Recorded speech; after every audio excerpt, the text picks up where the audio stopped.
A1.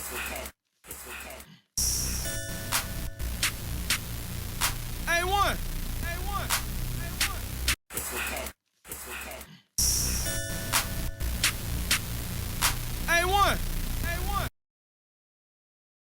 What's up, everybody? Welcome back to the show that's cooler and flyer too. A1 Forever Sports. I am Chris Tip Moore, back with another exclusive interview with a very insightful individual, insightful and fluent when the subject comes to the Atlanta Falcons. Host of Locked On Falcons podcast, Mr. Aaron Freeman himself. Welcome to the show, and can you introduce yourself? Hey, appreciate you having me, Chris. People, hopefully, I don't know, maybe they don't know, but if they're Falcon fans, maybe they've seen some of the work I've done over the years. Locked On Falcons, daily podcast, Monday through Friday on whatever podcast platform you want, YouTube as well. They could check me out on Twitter at FalcFans, that's FalcFans, being very, very snarky about the Atlanta Falcons. Yes, sir. I can definitely admit I've checked out some of your material. You definitely know what you're talking about. I'm a fan, so I'm very privileged to have you on to talk some Falcons here. But before we get into it, for my subscribers, for the ones who may not know you, can you outline how you got into the interest of sports analysis and how long have you been a part of the Locked On Network? Yeah, I mean, it goes way, way, way back to the early 90s when I was a young snot-nosed kid looking for a football team to root for, changing teams every week. And then, my grandfather told me I had a cousin by the name of Brian Jordan. He played for the Atlanta Falcons, then played with the Braves and Cardinals and a whole bunch of Major League Baseball teams, being a two-sport athlete. And then once I found that out, I became a Falcon fan. And sort of growing up in Virginia, it was kind of tough. Because they weren't a local team to me, and people, anytime I told people like, what team do you like? And they're like, I'd be like, the Falcons, and they'd always give me this weird look, right? I feel that look. And so basically, once the internet sort of started off, that's where I kind of found my community, and sort of I kind of fully embraced that and ran a website, falcfans.com, for many years, putting up content there, and then eventually wanted to do a podcast. So that started around 2011, and slowly over the years, it started garnering more interest and getting more listeners. And then that led to when the Locked On Network sort of started back in 2016. We were on the radar, me and my co-host at the time, Alan Stirk. And we joined during that 2016 season, right after Thanksgiving. So it's been, almost 6 years being on Locked On. My co-host Alan left that spring, and sort of I've been running the show solo thing on Locked On ever since. So that's basically my story in a nutshell. Oh, okay, man. Wonderful. I had no idea you have been doing this for so long. And you're definitely a veteran in the game. Definitely mad respect from me, at least. I can definitely tell you that. And okay, so jumping into some Falcon questions. All right. So Felipe Franks and Avery Williams are listed at running back and tight end, respectively. Which one of those guys do you see making an impact, if either one? I would probably go with Avery Williams, but probably not at running back, probably just as a return specialist, because I think that's going to be his primary role. I think we'll see a little bit of him on offense this year, probably some gadget plays, maybe a screen here, a jet sweep there, whatever the case may be. Yeah, I think that's a good comparison. I just think unless there's a lot of injuries at that running back position, I think there's three guys clearly ahead of him that will get opportunities in Cordero Patterson, Tyler Algier, and Damian Williams. So I don't expect to see a lot of Avery Williams this year, but I think we'll see some of him on special teams, a lot of him on special teams, and then some of him on offense. Felipe Franks, I just think, he may wind up making the team, but I think if he's getting reps at tight end or quarterback, something has horribly gone wrong for the Falcons. Horribly. I'm definitely with you on that 100%. Horribly wrong. It's just Felipe, I mean, let's just be honest, man. He's not the biggest guy to be nice. You know what I'm saying? On the field, trying to play tight end, when you got guys like Aaron Donald and everybody else who's on that other end who are just monsters, man. You want him to line up against that. I just don't see it happening, but we'll see. We'll see. Okay, next questions I have for you. The Falcons signed second round draft pick Aaron Ebiketie to a $9 million contract, for right now, his rookie deal. What do you expect from the doctor coming into training camp? Yeah, I'm curious. Are we going to call him the doctor? Are we going to call him AK-47? What is his official nickname going to be? Well, I know in college he was called AK-47 before they even tried to bring that doctor of all sacks. I kind of feel like he kind of brought that to his own attention and to himself personally. But I know they called him AK-47 in Penn State. I actually have a friend who covers Penn State. And pretty much I was, like jogging his brain about a few things about Albert. He loves the guy, loves him. And pretty much saying we got a stud and also saying that we got a workhorse. Like he's a very hard working guy. I said, I need all that in Atlanta. I'm here for all that. So I definitely, me personally, expecting big things. He knows he has big shoes to fill. He knows, I'm pretty sure he's heard the stories by now of what we have lacked as far as on the defensive line. So I definitely looking forward to him myself. Yeah, I'm in the same boat. He's the draft pick that I'm probably highest on in terms of his potential, most intrigued by. Obviously Drake London's the higher profile guy. Obviously Desmond Ridder is going to get a lot of attention because he's a quarterback.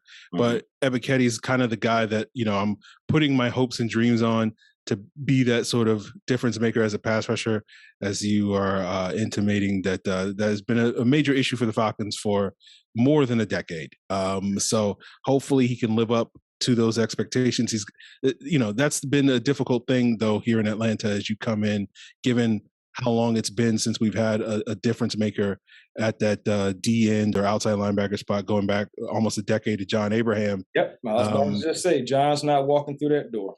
Yeah, so whoever comes in is going to have a lot of expectations, but I feel like Ebiketie probably is one of the better options we've had in recent memory that could actually live up to those expectations. Mm-hmm. Yeah, I like the kid, I really do. Okay, so it's three building blocks for these Atlanta Falcons to me, in my eyes. Of course, you have tight end Kyle Pitts, a cornerback, A.J. Terrell, who I feel like is the best corner in the league. I mean, that's just my personal opinion, and that goes beyond just being a Falcon fan. And we'll say Chris Lindstrom. So which one of these three players do you see making the biggest jump this year? Well, I mean, I'm kind of with you on A.J. Terrell, where if he's not one, he's probably two. So right. I feel like that's not a huge jump if let's say he's number two behind Jalen Ramsey, right? That's the guy. That's the only person I have. Yeah, that's the one guy that most people, if they're going to put somebody else above him, that's not a big jump from 2 to 1, right? So I guess I'll eliminate him from that. I'll probably say Kyle Pitts, just because I feel like last year we saw flashes of him being the guy and being that dominant tight end, that that unicorn, that generational tight end prospect that we were all buying the hype on prior to last year's draft. So I would probably say Kyle Pitts is probably the guy that I would expect to make the biggest leap, just because I feel like Terrell's already near the top. I think Lindstrom's already one of the better guards in the NFL. So even if he just kind of stays where he's at, he should be good for a long time, as you say, one of those sort of building block pillar players. And while Kyle Pitts is already one of the better tight ends in the league, I feel like he hasn't quite made that leap to being that guy that every single week he's going to kill you, in the same way that we look at, say, a Travis Kelce as every single week Kelce's going to get his, and there's really nothing you can do to stop it. And hopefully Kyle Pitts can be, take steps towards being that player more this year. Yeah, definitely. I definitely have been seeing him working. I've been taking personal time to check out some of his workouts and everything. He's definitely putting in the work. He's definitely a hybrid unicorn, like you said. And I'm expecting big things from him, because I know, I don't know about you, but I still remember where I was when Shannon Sharp called Julio Jones that day. I still remember exactly what was going on. I Tough day. remember what I was doing and everything. And I just remember looking at it and I was like, what? Yeah, So that was a rough day. That was a rough yeah, week, actually, that to was, be honest I with was you. about to say, that was a rough week. I had people calling me, telling me, oh, your boy don't want to play for you no more. Yeah. Man, I'm like, terrible, terrible. Okay, but moving forward, man. So we already touched on one guy that I was going to ask you about, but I have guys to watch out for, and I'm gonna throw two names at you, and I want you to let me know what you think. All right. So the first guy, like I said, I already kind of mentioned, Tyler Algiers. What do we expect from him? Do you think he's going to get that starting job? Um, I'm probably one of the more skeptical people when it comes to Tyler Algier. Okay. I like him as a player. I don't love him enough to feel great.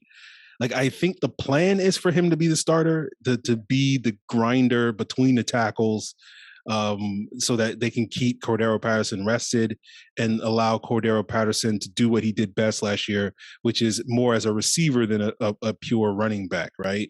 Correct. And all the wear and tear that you take, being a running back where you're getting hit like every single time you touch the ball. Yes, you And are. so I think the team wants to avoid that. So Algier is going to have the opportunity to come in and stake his claim to be that guy that can probably wind up splitting reps with Patterson and maybe even get more of those carries in Patterson. So I think that's the plan. But I didn't love Algier at BYU. I felt like a lot of his production was due to him playing behind a really good BYU offensive line and playing against a lower level of competition.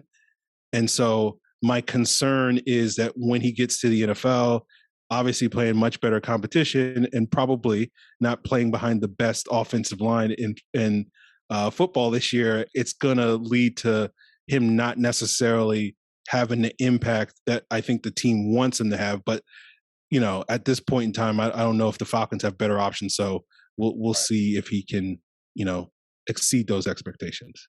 Yeah, I know bringing in guys like Damian Williams, and guy, his name is slipping me. I want to say Foreman. No, not Foreman. Was it McDaniels, McNichols, or something like that? Oh, yeah. Jeremy McNichols. Yeah. And everything. So yeah, you got guys in like that. I don't know who really makes the team. At one point in time, I know the Falcons had at least about 7 guys they wanted to try at running back. Yeah.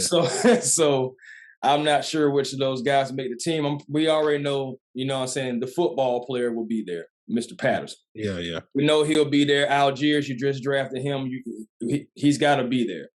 But I would like for Cordero to be able to be moving around and not just be stationary because he can do so many things.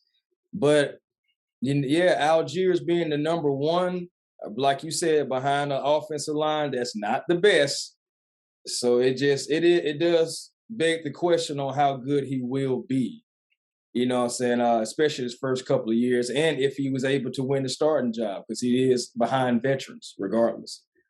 Yeah. So yeah, I never really thought about it like that as far as like the BYU line. I'm glad that you brought that to the attention. So not only my attention, but the attention to my subscribers or anyone else who views this, because that definitely is a good point. But second guy, not getting too far off topic, is a guy who came from the CFL, D. Alford. I really like D. I've checked out his highlight tape. Tell me what you think about D. Alford. Yeah, I was talking about him yesterday on Locked On Falcons, and he's one of the guys I got my eye on going into preseason, right? Because we talked about AJ Terrell being one of the best corners in the league. The Falcons upgraded that other spot opposite him, Casey Hayward. But what happens if one of those guys gets hurt? All of a sudden, you're back at square one. So you need to have that backup that you can trust, that can go on the field and just get the job done. He doesn't have to be great. And Alfred's kind of the guy that I'm hoping can be that guy. And as you said, like, you watch his highlights, in the CFL, he was like a rookie of the year for his team at Winnipeg, played really well for them.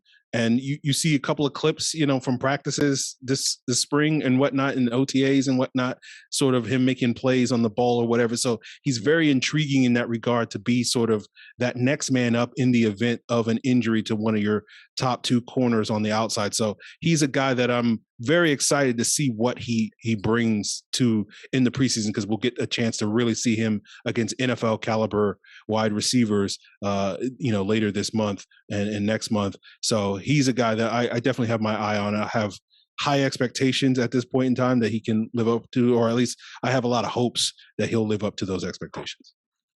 Yes, I am currently on the D. Alford train. I liked him when actually I didn't see him play in CFL, but when he signed at the end of last season and everything, and the first day I seen him, I went ahead and checked out his highlight tape immediately. And I was looking at him and I was like, hey man, this kid got game. And I really hope that it, transcends and goes up to the NFL level, just because I really like the guy. And I think, I know we've had an Alford before, but, I feel like he is like he's a second coming. And like you said, as far as pretty much, like helping the secondary and everything if anyone gets injured. I really hope that he's able to get on the field and no one is injured. I really hope that he's able to take his game up to that much of another level to where he could come in and maybe fill in for Isaiah Oliver, who is coming off an injury. We don't know what he will be. In all fairness, we don't know what Isaiah was going to be. And Isaiah wasn't the fastest guy either already to begin with. Yeah, I believe you has touched on that last night briefly as well. But it's the facts. It's the truth. So I really would hope that D gets on the field, man. I wouldn't mind seeing, AJ, Casey, and D, out there on the field along with, Darren Hall and everything. That's another guy who I really want to see what he's going to bring this year. I really want to see what he's going to bring, because he has to take his game up to another level, I believe. Yeah, definitely. So, okay. So, last question for you. 2 years removed from Julio Jones and first season without Matt Ryan. How long should Falcon fans realistically believe that this rebuild will last? Oh, the hardest question. I kind of put you on the spot. I know. Yeah. Oh man. I mean, I think, I don't know. Like the thing I'm at right now, like I feel like the defense is on track to hopefully they're going to be better this year, and hopefully just need a couple more pieces, another pass rusher, another couple of playmakers. I could realistically see this defense really get it together as early as next year. Right. The offense is just kind of like a toss-up, because so much depends, I think, on the quarterback and whether or not do you believe Marcus Mariota can be sort of a successful reclamation project here in Atlanta, kind of like what Ryan Tannehill was in Tennessee, taking Mariota's job. And like, I don't love that idea. Like, like I'm looking forward to seeing what Mariota can do and sort of keep this team competitive. But like, I don't, again, I'm not going to sit here and complain if he plays really well, but like, I don't want to necessarily get into bed with Marcus Mariota long-term at this point in time. And then you wonder about Desmond Ridder. Third round picks do not have a rich history of being successful in the NFL at quarterback. And the few that are, like a Russell Wilson, or Dak Prescott, who was a fourth round pick, they went to teams that had great offensive lines and great running games or great defenses. And so that took pressure off of them to have to sort of do all the heavy lifting early in their careers, which I don't think the Falcons are really geared to do that right now with Desmond Ridder. And so if the Falcons don't have a quarterback, they're going to kind of perpetually be in a rebuild. And then for me, like, I don't think whether it's Mariota, whether it's Ridder, whether it's another guy that you bring in next year in the draft or in free agency, like until you fix the offensive line, like you're not going to be able to get the most out of any quarterback you put here in Atlanta. And so if this offensive line doesn't make big strides, or the Falcons can't invest the resources next offseason when they have a little bit more cap space to go out there and sign free agents to fix the offensive line, then this rebuild is, going to take much longer. But basically, like, until they find a quarterback, until they fix the offensive line, that's how long the rebuild's going to take is basically my answer. Yeah, I really don't want to go through the Cleveland Brown stage, rotating quarterbacks year after year after year after year. I really don't want this for the Atlanta Falcons. I feel like it's too much talent still even on the team right now, and I also feel like they're trending in the right direction. You drafted a quarterback. Hopefully Desmond pans out. I mean, I know a little bit about his background. He had a rough childhood, but it molded him into a man. And, I'm hoping that, when people go through things, and they rise above it, they normally turn out to be good people, good players, whatever the case may have you. And I'm hoping that happens here in Atlanta, because it's hard to find a franchise quarterback. It's hard to find a guy who you can be behind center for 10 years, and we had a guy for 14. So, I'm really hoping that Desmond pans out. I'm hoping that Drake definitely pans out. He knows he has some of the biggest shoes to fill with previous receivers like Julio, even Calvin Ridley. I mean, even for his brief stint. So I'm really hoping that that this rebuild does not take that long. And honestly, I mean, definitely not this year, but in a year or two, hopefully we're right back in at least contention for the playoffs, if nothing else. I won't go far as saying Super Bowl or anything being crazy like that. I'm going to be realistic and say hopefully in 2 years we'll be in playoff contention. But like you said, with the cap space, hopefully being able to sign a player or two and seeing what we have. Because I do believe that the defense will be better this year, having another year under Dean Pease, more so than they were last year. Yes, sir. Well, thank you so very much. I think we're going to wrap up this interview right here, man. I really appreciate you for coming out and supporting my channel and doing this interview here. Please, by all means, tell the subscribers and the fans one more time where to find you. Yep, you can find me every day on the Locked On Falcons podcast on whatever your podcast platform, including on YouTube. We just are wrapping up sort of defensive previews, breaking down each position group, talk about corners, talk about the safeties, got special teams. Then obviously training camp kicks off next week, the rookies report. So we'll have some interesting things to talk about next week when that happens. And so that's where most of my stuff is. And of course, if people want some corny and snarky jokes on Twitter, then they can follow me there at FalcFans. Yes, sir. I know all about what he's talking about. Good people. I follow him on there. So yes, yeah, great guy though. Great page. Thank you for coming on again. This has been another edition of A1 Forever Sports. Chris Tip Moore. Why settle for less when you can have more with a vision?